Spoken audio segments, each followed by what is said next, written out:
Madam आज Sunday कौन आनी कहला देखिया नॉनवेज रे मटन चिकेन ना ए कोन माछ आनिथिबो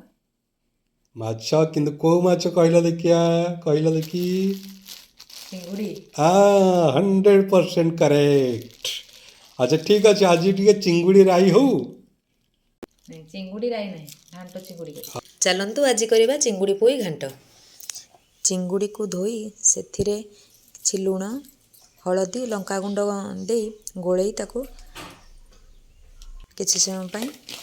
भाजीदेवे पूरा हार्ड करेंगे जमी सॉफ्ट थी अल्प तेल रे भाजीदेवे।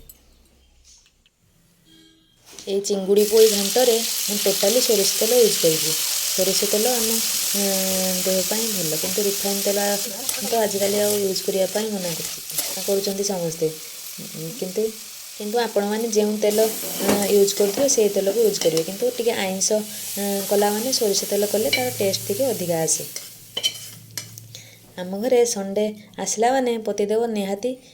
जहाँ नॉनवेज आनी धरईदेवे कारण संडे मु नॉनवेज खाएनी किंतु जेहेतु पतिदेव आमर कहते फरमाइश तो पूरा करने को पड़ो। ये चिंगुड़ी पोई घांटे ये गोलमरीच जीरा डालचीनी अलैच गुजराती धनिया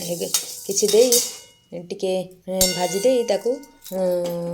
गुंड करदेवे ग्राइंडर रे रोस्ट करदेवे ताकू रखी अलगा कौन सी तरकारी भी पकई पारे यही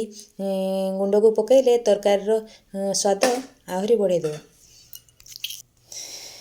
तापरे कड़ाई रे सोरिष तेल दे से किसी जीरा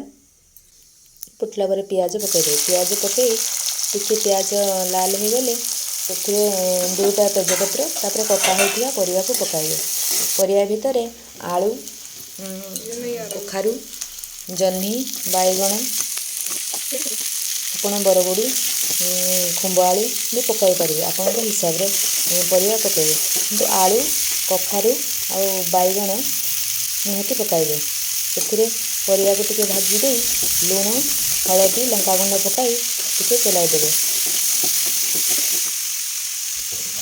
तापर परिवा टिके भाजी गला तापर बैगन पकाइबे बैगन टिके पछरे पकाइबे तापर तेल रे परिवा टिके भाजी हो गला परे अदा रसुण छेचा को पकाई टिके भाजी हो सारा परे पानी दे किछि समय घोड़ाई देबे टिके हे आसला परे टमाटो पकाई टिके गोळाई दे पुणी किछि समय पाई घोड़ाई देबे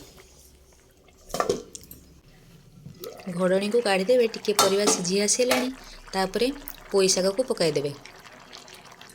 पोई शाग को पकाई टिके चलाई नेबे पोई शाग तो सांगे सांगे सिझीजिवो तापरे चलाई दे टिके तापरे भजा होइथिबा चिंगुड़ी को पकाइबे भजा होइथिबा चिंगुड़ी को पकाई किछि समय छाड़ी देबे फुटिया पाई। मोर चिंगुड़ी ऑलरेडी भजा सरीथिला तो ताको फुटिया पाई खोला करदेबे आ घोड़ेबेनी किछि समय फुटिया पाई छाड़देबे तापरे आमे बाटी थिबा मसला को गोटे 2 चम्मच पकाई नबा एई बटा एई ग्राइंडिंग करथिबा मसला को आपण रखी पकाई पारिबे अलगा